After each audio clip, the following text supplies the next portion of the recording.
Hi hello నమస్తే welcome back to my channel MMB Telugu channel. Hello my dear lovely family members and friends, మీరు అందరూ ఎలా ఉన్నారు? నేను చాలా బాగున్నాను. మీరు కూడా చాలా బాగుండాలని మనస్ఫూర్తిగా దేవుణ్ణి కోరుకుంటున్నాను. ఈరోజు మనం చదువుకునే స్టోరీ పేరు మనసు తెలిసిన చంద్రుడా. చేతిలోని నవలను మోసి టైం చూసింది వర్ష. 8:30 కావస్తుంది. ఇంకో అరగంటలో ఊరు చేరుతాము. ఆఫీస్ మానే అవసరం లేదు, వెళ్ళిపోవచ్చు అనుకుంటూ ఎదురు సీటు వైపు చూసింది. ఎదురు సీట్లో ఉన్న అతను ల్యాప్టాప్లో పనిచేసుకుంటున్నాడు. ఎక్కినప్పటి నుంచి ల్యాప్టాప్లో తల దూర్చే ఉన్నాడు మహానుభావుడు అనుకుంది మనసులో. ఇంతలో సెల్ రింగ్ అయింది. అమ్మా, చెప్పు అంది వర్ష. నేను చెప్పిన సంగతి మర్చిపోకు, ఈ సంవత్సరం ఎట్లాగైనా నీ పెళ్ళి అని అంటూ ఉండగానే, అబ్బా అమ్మా, నేను అక్కడికి వచ్చినప్పటి నుంచి 6 గంటల క్రితం వరకు చెబుతూనే ఉన్నావు, నేను ఇప్పట్లో పెళ్ళి చేసుకోను, ఇంకో 2 ఏళ్ళు నన్ను జాబ్ చేసుకొనియండి అని చెబుతూనే ఉన్నాను. ఇంకా ఈ టాపిక్ ఆపేయి విసుగ్గా అంటూ కాల్ కట్ చేసి సెల్ పక్కన పడేసింది. ఎదురు సీట్ అబ్బాయి తలెత్తి చూసి వెంటనే ల్యాప్టాప్లోకి తల వంచేశాడు. ముందు వెనుక చూసుకోకుండా గట్టిగా మాట్లాడినట్లున్నాను, అంతా అమ్మ మూలంగానే, ఎప్పుడు ఒక్కటే గోల అని తన మీద తానే చిరాకు పడిపోయింది వర్ష. రైలు ఆగింది. బ్యాగ్ తీసుకొని హడావుడిగా ముందుకు కదిలింది. ఇంతలో ఏమండి అన్న పిలుపు విని వెనక్కి తిరిగింది. ఎదురు సీట్ అబ్బాయి. ఇప్పటి వరకు మంచివాళ్ళుగా ఫోజు కొట్టాడు, ఇప్పుడేమో వెంటపడ్డాడు అనుకుంటూ ఏంటి అంది చిరాక్క. ఇది మీ సెల్లేనా అని అడిగాడు. ఓ, అమ్మతో మాట్లాడి విసుగ్గా పక్కన పడేసి మర్చిపోయింది అనుకుని థ్యాంక్స్ అండి అని సెల్ తీసుకొని వడివడిగా ముందుకు కదిలింది. త్వరగా తయారయ్యి బ్రేక్ఫాస్ట్ కోసం వెళ్ళింది. నీళ్లు కారుకుంటూ ఉన్న ఉప్మాని చూడగానే నీరు కారిపోయింది. ఇహ లాభం లేదబ్బా, ఈ హాస్టల్లో ఉండి ఈ పిచ్చి తిండి తింటూ బతకడం కష్టం. ఏదైనా రూము చిన్న ఇల్లు చూసుకోవాలి, తప్పదు అనుకుంది. లంచ్ బ్రేక్లో స్నేహితురాలు అర్పితతో తన సమస్య చెప్పుకుంది. మా ఇంట్లో మేడ మీద ఓ గది ఉంది. ఓ అబ్బాయి ఉండేవాడు. ఈ మధ్యనే పెళ్లి చేసుకొని వేరే ఇల్లు చూసుకొని మారిపోయాడు. నీకేమైనా నచ్చుతుందేమో చూడు, కాకపోతే ఒకటే గది, అందులోనే వంట చేసుకోవాలి అంది అర్పిత. పర్వాలేదు, సర్దుకుంటాను, సరిపోకపోతే అప్పుడు చూసుకుందాం. మరి మీకేమి ఇబ్బంది కాదా అని అడిగింది వర్ష. మాకేమి ఇబ్బంది, పైగా ఇద్దరం కలిసి ఎంచక్కా ఎంజాయ్ చేయొచ్చు అంది అర్పిత. సాయంకాలం అర్పితతో కలిసి వాళ్ళ ఇంటికి వెళ్ళింది. గది నచ్చింది. అర్పిత వాళ్ళ అమ్మ సుభద్రమ్మ గారు చాలా ఆప్యాయంగా మాట్లాడారు. నిశ్చింతంగా ఉండొచ్చు అనుకొని ఈ వీకెండ్ వచ్చేస్తాను అని చెప్పింది. డ్రాయింగ్ రూమ్లో కూర్చొని ఇద్దరు కాఫీ తాగుతూ కబుర్లు చెప్పుకుంటూ ఉండగా ఓ అబ్బాయి వచ్చాడు. అతను పొద్దున రైల్లో తన ఎదురుగా కూర్చున్న అబ్బాయి. ఇదేమిటి ఇక్కడికి వచ్చాడు? గాబరా పడిపోయింది వర్ష. ఇతను మా అన్నయ్య అర్జున్. అన్నయ్య, నా కొలీగ్ ఫ్రెండ్ వర్ష ఇక ముందు మన మేడ మీద గదిలో ఉండబోతుంది అని ఒకరినొకరికి పరిచయం చేసింది అర్పిత. అందుకు పొద్దున రైల్లో చూశాను మీ ఫ్రెండ్ని, కలిసి ప్రయాణం చేశాము నవ్వుతూ చెప్పాడు అర్జున్. అవును, నా సెల్ మర్చిపోతే తెచ్చిచ్చాడు అంది వర్ష. అనుకున్నట్లుగానే ఆ వీకెండు అర్పిత వాళ్ళ ఇంటికి షిఫ్ట్ అయింది. పెద్ద గది, విశాలమైన టెర్రస్, ఉయ్యాల, వరుసగా అందంగా పేర్చిన పూల కుండీలు. చాలా నచ్చేసింది ఆ ఇల్లు వర్షకి. రాగానే వంట పెట్టుకోవద్దు, ఈ పూటకు మా ఇంట్లో తినేసేయి అని పిలిచారు సుభద్ర గారు. భోజనాల దగ్గర అర్పిత నాన్నగారు ప్రభాకర్ గారు పరిచయం అయ్యారు. అభిమానంగా కొసరి మరీ వడ్డించారు సుభద్ర గారు. అసలు నువ్వు విడిగా వండుకోవడం ఎందుకమ్మా, మా ఇంట్లోనే తిను అన్నారు ప్రభాకర్ గారు. ఎంతవారు అభిమానంగా పిలిచినా బాగుండదు అనుకొని సున్నితంగా వారించింది. ఆ ఇల్లు, ఆ ఇంట్లోని వారి అభిమానం చాలా నచ్చాయి. వెంటనే అమ్మకు కాల్ చేసి చెప్పింది. ఆ రాత్రి నిశ్చింతంగా నిద్రపోయింది. ఉదయమే లేచి తలస్నానం చేసి తల తుడుచుకుంటూ టెర్రస్లోకి వచ్చింది. పిట్టకోడ దగ్గర నిలబడి యథాలాపంగా కిందికి చూసింది. పైపుతో మొక్కలకు నీళ్లు పడుతూ అర్జున్ కనిపించాడు. ఇంకా స్నానం చేయనట్లున్నాడు. నైట్ డ్రెస్సు, తెల్ల పైజమా కుర్తాలో ఉన్నాడు. జుట్టు కొద్దిగా చెదిరి మొహం మీద పడుతుంది. ఎందుకు తల పైకెత్తి చూశాడు. అక్కడ వర్ష కనిపించగానే గుడ్ మార్నింగ్ అని చిన్నగా నవ్వాడు. ఒక్కసారిగా గుండె జల్లుమంది వర్షకి. జాగింగ్ చేసి వస్తూ వరండాలో కూర్చొని ఉన్న అర్పిత వర్షలను చూసి, ఏమిటి పొద్దున్నే ఇద్దరు ఇలా కూర్చున్నారు అని అడిగాడు అర్జున్. చిన్న ప్రాబ్లం అన్నయ్య అంది అర్పిత. ఏమిటో నేను తెలుసుకోవచ్చా అని అడిగాడు అర్జున్. వర్ష వైపు చూసింది అర్పిత. చెప్పమన్నట్లు తల ఊపింది వర్ష. నిన్న సాయంకాలం నుంచి ఎవరో ఒక్కటే కాల్ చేసి వర్షను విసిగిస్తున్నారన్నయ్య అని చెప్పింది చెల్లెలు. ఏమని ప్రశ్నించాడు అర్జున్. హలో అనగానే ఈ ఫోన్ నుంచి కాల్ వచ్చింది, మీరేనా చేసింది అంటాడు. కాదంటే వినడు. రాత్రంతా చేస్తూనే ఉన్నాడు. సెల్ ఆఫ్ చేద్దామంటే వాళ్ళ అమ్మ కాల్ చేస్తారేమో, తీయకపోతే కంగారు పడతారని ఆఫ్ చేయలేదు. సైలెంట్ మోడ్లో ఉంచింది. అయినా న్యూసెన్సే కదా అని వివరణ ఇచ్చింది అర్పిత. అయినా దీనికంత ఆలోచన ఎందుకు? ఆ నెంబర్ని బ్లాక్ చేయొచ్చు కదా అని అన్నాడు అర్జున్. ఇద్దరు ముఖముఖాలు చూసుకొని ఓ అని తల మీద చిన్నగా తట్టుకున్నారు. అదేమిటో బుర్ర పని చేయలేదన్నయ్య అంది అర్పిత. అందుకు అర్జున్, మీ సెల్ ఎవరికైనా కాల్ చేసుకోవడానికి ఇచ్చారా వర్షను అడిగాడు అర్జున్. నిన్న సాయంకాలం నా సెల్లులో కార్డ్ అయిపోయింది, మా నాన్నకు కాల్ చేసుకొని ఇస్తాను అంటే రాముకి ఇచ్చాను. నేను చెక్ చేశాను, వాళ్ళ నాన్నకు చేసిన కాల్ ఒక్కటే ఉంది అన్నది వర్ష. అప్పుడే మళ్ళీ రింగ్ అయింది వర్ష సెల్లు. వాడే అన్నది వర్ష. ఇటివ్వండి నేను చూస్తాను అని సెల్ తీసుకొని ఆన్ చేసి హలో అన్నాడు.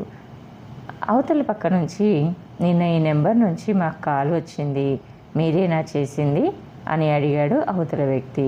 మేము కాదు, అసలు ఏంటి మీ ప్రాబ్లం అని అడిగాడు అర్జున్. అందుకు అవతల పక్క నుంచి కొద్ది కాలంగా మా చెల్లెలి సెల్కి కాల్ వస్తుంది, నెంబర్లు మార్చి చేసి విసిగిస్తున్నాడు. నిన్న సాయంకాలం 6 గంటలకు ఈ నెంబర్ నుండే చేశాడు. ఈసారి ఎట్లాగైనా వాడిని పట్టుకోవాలని చూస్తున్నాను అని చెప్పారు. అందుకు అర్జున్, ఈ నెంబర్ నుంచి ఎవరూ చేయలేదు, అయినా మీరంటున్నారు కాబట్టి కనుక్కుంటాను అని పెట్టేశాడు. అక్కడే ఏదో సర్దుతున్నట్లుగా అటు ఇటు తిరుగుతున్న పనబ్బాయి రాముని పిలిచాడు అర్జున్. ఈ కాల్ ఎవరు చేశారా, నిజం చెప్పు అని గద్దించాడు. నేనే చేశాను సారు, తల వంచుకొని వణుకుతూ చెప్పాడు. మరి ఆ కాల్ లేదే ఆశ్చర్యంగా అడిగింది వర్ష. ఏముంది, డిలీట్ చేసి ఉంటాడు, పదరా స్టేషన్కి అంటూ దబాయించాడు అర్జున్. సారీ సార్, నేను ఆ అమ్మాయి ప్రేమించుకుంటున్నాం. నా నెంబర్ నుంచి చేస్తే వాళ్ళకు తెలుస్తుందని వేరే సెల్లుల నుంచి చేస్తున్నాను. నిన్న వాళ్ళ అన్నయ్య చూసేసరికి నేనే సతాయిస్తున్నానని అబద్ధం చెప్పింది. సారీ మేడం ఏడుస్తూ చెప్పాడు రాము. ఓరిని, అప్పుడే ప్రేమేంట్రా నీకు అంటూ విస్తుపోయింది అర్పిత. వీడి సంగతి నేను చూసుకుంటాను, యూ రిలాక్స్ అని రామును తీసుకొని వెళ్ళిపోయాడు అర్జున్. ఇందాకటి నుంచి అర్జున్ చదువుతున్నా. ఆ సంఘటన తర్వాత ఆర్నవ్ వర్షలలో స్నేహం పెరిగింది, మాటలు కలిశాయి. ఆపై మనసులు కలిసేందుకు ఎక్కువ రోజులు పట్టలేదు. ఇరువైపులా పెద్దలకు అభ్యంతరం లేకపోయింది. ఆర్నవ్ కోరిక ప్రకారం దగ్గర బంధువులు, స్నేహితుల మధ్య క్లుప్తంగా శాస్త్రీయంగా వివాహం జరిగింది. ఇంకా 2 సంవత్సరాలు జాబ్ చేస్తూ ఎంజాయ్ చేయాలి అనుకున్న సంగతి మర్చిపోయింది వర్ష. సూట్ కేసు సర్దుకోవడంలో వర్షకు సాయం చేస్తూ భలే దానివేనే, టెనెంట్గా వచ్చి ఓనర్వి అయిపోయావు అని వర్షను వేళాకోళం ఆడుతూ అక్కడే ఉన్న తల్లితో, ఇదేమిటమ్మా, అన్నయ్య మరీ ఇంత సింపుల్గా పెళ్లి చేసేసుకున్నాడు. అన్నయ్య పెళ్ళంటే ఎంత సందడి ఉండాలి, అస్సలు హడావుడి లేదు, సరదాలు లేవు, కనీసం ఫస్ట్ నైట్ అన్నా బోలెడు గొడవ చేద్దామనుకున్నాను, అది లేకుండా ఊరి ప్రయాణం పెట్టుకున్నారు. మల్లెల పందిరి మంచం లేదు, తెల్ల చీర లేదు. అయినా నువ్వేమిటి మరీ అంత బుద్ధిగా అన్నయ్య చెప్పినట్లు వినేశావు, నువ్వెక్కడో పిచ్చిమాలో కానివి కినుకుగా అంది అర్పిత. కూతురి మాటలకి నవ్వుతూ వింటూ కోడలి వైపు చూసింది సుభద్ర. వర్ష ముఖంలో కూడా కొద్దిగా అసంతృప్తి కనిపించింది. అంటే వీడియో సుబ్బారావు కోసం పెళ్లి చేసుకోలేదంటావు, నవ్వుతూ అంది సుభద్ర. ఇద్దరు పక్కన నవ్వుతూ సుభద్ర వైపు చూశారు. అయినా పెళ్ళంటే నీ ఉద్దేశం ఏమిటి వర్ష అని అడిగింది సుభద్ర. ఒక్క నిమిషం ఆలోచించి, పెళ్ళంటే ఇరు జీవితాల కలయిక, ఇరు హృదయాల కలయిక, జీవితాంతం ఒకరికి ఒకరు తోడు నీడ అంటూ పరవశంగా చెప్పింది వర్ష. ఇరు జీవితాలే కాదు, ఇరు కుటుంబాల కలయిక కూడా. పెళ్ళి ఆర్భాటంగా చేసుకున్నామా, క్లుప్తంగా చేసుకున్నామా అన్నది ముఖ్యం కాదు. వివాహంలో జరిపించే తంతులలోని పరమార్థం గ్రహించాలి, అర్థం చేసుకోవాలి. జీలకర్ర బెల్లం ఒకరి శిరస్సు మీద మరొకరిని ఉంచి ఒకరినొకరు చూసుకోమంటారు. మనకు కనిపించకుండా ఉన్న కనుబొమ్మల మధ్య ఉన్న రంధ్రం ద్వారా శిరస్సు మీద ఉన్న బ్రహ్మరంధ్రంలోకి ఒకరి నుంచి ఒకరికి ఆకర్షణ శక్తి ప్రవేశిస్తుంది. ఈ బ్రహ్మరంధ్రాన్ని తెరిపించే శక్తి జీలకర్ర బెల్లం మిశ్రమానికి ఉంది. అందుకే ఒకరి శిరస్సు మీద ఒకరు ఉంచే సాంప్రదాయము ఏర్పాటైంది. అలా ఒకరినొకరు చూసుకొని ఆకర్షణ శక్తిని ప్రసరించుకోవడమే సుముహూర్తము. ధర్మార్థ కామములలో ఏనాడు ఈమె తోడు విడిచిపోరాదు, నిండు నూరేళ్ళు ఈమెకు నీడే నిలిచి కాపాడు అని నాతిచరామిలో వరినితో చెప్పిస్తారు. నా జీవితానికి ఆధారమైన ఈ సూత్రాన్ని నీ మెడలో ముడివేస్తున్నాను. నీ మెడలోనున్న ఈ సూత్రము నా శాంతి సౌఖ్యములకు సందేశము, క్షేమము అని మాంగళ్య తంతునానేన మంత్రము మంగళసూత్రంలోని అర్థము. ఇలా ప్రతిదానిలోని అర్థమును గ్రహించుకొని మసులుకోవాలి. ఆలుమొగలుగా స్త్రీ పురుషుల అనుబంధం మిగిలిన అన్ని బంధాల కంటే ప్రత్యేకమైనది. ఎన్నో సవాళ్లను ఎదుర్కోవలసి వస్తుంది. ప్రేమలో పడటం తేలికే, ప్రేమలో నిలబడటం కష్టం, ప్రేమను నిలుపుకోవడము కష్టం. అందుచేత పరిస్థితులు తారుమారైనప్పుడు మీకు మీరుగా సరిదిద్దడానికి గట్టి ప్రయత్నం చేయాలి. మంచి అనుబంధంలో పట్టు విడుపులు, నిజాయితీ, మనసు పెట్టి పనిచేయటం, నమ్మకం ముఖ్యమైన విషయాలు. ఇద్దరు కలిసిమెలిసి పని చేసుకున్నప్పుడే మంచి అనుబంధం ఏర్పడుతుంది. అన్ని గొడవలకు కారణం అహం.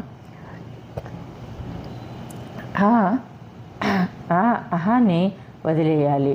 పట్టు విడుపులు ఉండాలి. అప్పుడే ఒకరికి ఒకరు తోడు నీడగా బాసటగా నిలుస్తారు. తాము ఒంటరి వారము కామని, తన కోసం తోడు ఒకరు ఉన్నారని ఆనందం పొందుతారు అని ముగించింది సుభద్ర.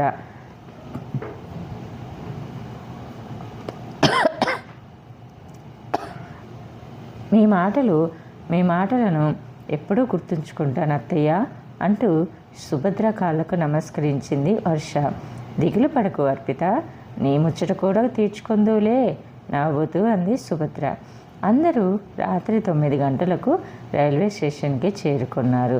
రాత్రిపూట ఇబ్బంది పడుతూ మీరంతా ఎందుకమ్మా, మేమేమన్నా విదేశాలకు వెళ్తున్నామా, వారం రోజుల్లో వచ్చేస్తాముగా అని ఆర్నవ్ అన్నా సుభద్ర వినిపించుకోలేదు.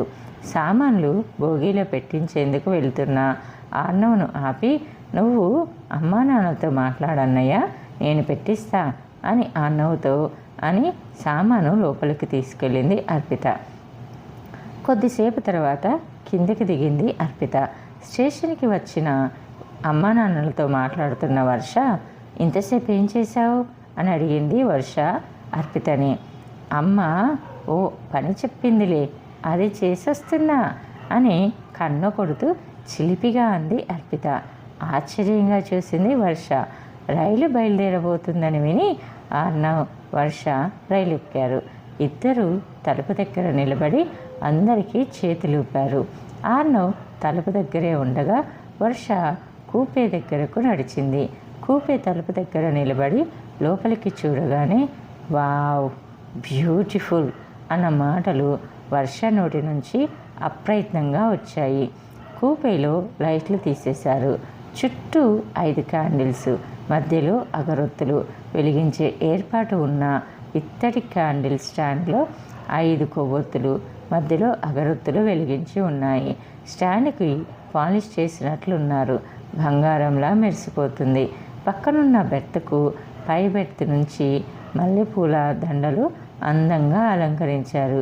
కిటికీకి తలుపుకు కూడా అందంగా మల్లెల దండలు చుట్టి ఉన్నాయి.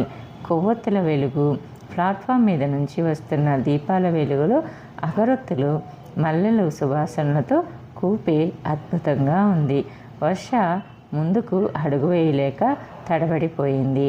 ఈ రైలు తమను కొత్త బంగారు లోకంలోకి తీసుకెళ్తున్న పూల రథంలా అనిపించి బుగ్గల్లోకి వెచ్చని ఆవిరి వచ్చి చీర మీద గులాబీలతో పోటీ పడింది. అమ్మ చెప్పిన చిన్న పని చేసి వస్తున్నాను అన్నది అర్పిత. ఇదా అత్తయ్య చెప్పింది అనుకున్నది వర్ష. ఎంత బాగా చేసింది. మనసంతా సంతోషంతో నిండిపోయింది. చెప్పలేని భావాలు ఉక్కిరి బిక్కిరి చేశాయి. మనసంతా చెప్పలేని మధుర భావాలతో నిండిపోయింది. అలా ఓ విధమైన ట్రాన్స్లో నిలబడి ఉన్న వర్ష భుజం మీద చెయ్యి పడటంతో ఉలిక్కిపడింది. కూపే లోపలికి చూసి ఫెంటాస్టిక్ అన్నాడు ఆర్నవ్. రైలు ప్లాట్ఫామ్ని వదిలింది. బయట నుంచి వస్తున్న గాలికి సన్నగా కదలసాగాయి కొవ్వొత్తుల జ్యోతులు. కిటికీలో నుంచి సన్నగా చంద్రుని కిరణాలు పడసాగాయి. రైలు లయబద్ధంగా నడవసాగింది. కిటికీలో నుంచి వీస్తున్న గాలికి కొవ్వొత్తులు ఒక్కొక్కటిగా ఆరిపోయాయి. బయట నుంచి అప్పుడప్పుడు దీపాల వెలుగు వస్తుంది. కూపే చీకటి వెలుగుల సమ్మేళనంలో అద్భుతంగా ఉంది. కిటికీలో నుంచి మబ్బులతో దోబూచులాడుతూ మసకగా ఉన్న చంద్రుడిని చూసి మనసు తెలిసిన చంద్రుడా మసక వెలిగే చాలు లేరా అని చిన్నిగా కూని రాగం తీసింది వర్ష. ఇది వివాహ బంధం యొక్క గొప్పతనాన్ని తెలియచేసే కథ. అలానే ఇది ఒక ఫ్యాంటసీ కథలా కూడా అనిపించింది లాస్ట్లోది. సో ఎవరు ట్రై చేయొద్దు. ఎందుకంటే ఇవాళ రేపటి రోజుల్లో ఇల్లే పదిలం కాదు. అలాంటిది రైలు కూపేలు, రైలు బోగీలు ఇలాంటి కథల బుక్లోనూ చదువుకోవడానికో వినడానికో బాగుంటుంది, కానీ నిజ జీవితాల్లో ఇవి పనికి రావండి. సో ఎవరిని కంపల్ చేయొద్దు ఇలా ఉండాలి, ఈ ఫ్యాంటసీలో ఉండాలి అనేసి. ఓకేనా? ఇంకా నా ఛానల్ని మీరు ఇంకా సబ్స్క్రైబ్ చేసుకోకుండా ఉన్నట్టయితే ఇప్పుడే సబ్స్క్రైబ్ చేసుకోండి. సబ్స్క్రైబ్ బటన్ రెడ్ కలర్లో ఉంటుంది. దాన్ని క్లిక్ చేస్తే బెల్ ఐకాన్ వస్తుంది. దాన్ని క్లిక్ చేసి ఆల్ అనే ఆప్షన్ని ఎంచుకుంటే ముందు నేను చెప్పే మరిన్ని ఇంట్రెస్ట్కరమైన స్టోరీస్ అప్డేట్స్ అన్నీ నోటిఫికేషన్ రూపంలోకి వచ్చేస్తాయి. ఓకేనా? Thanks for the watching. Bye bye. Take care. See you soon again.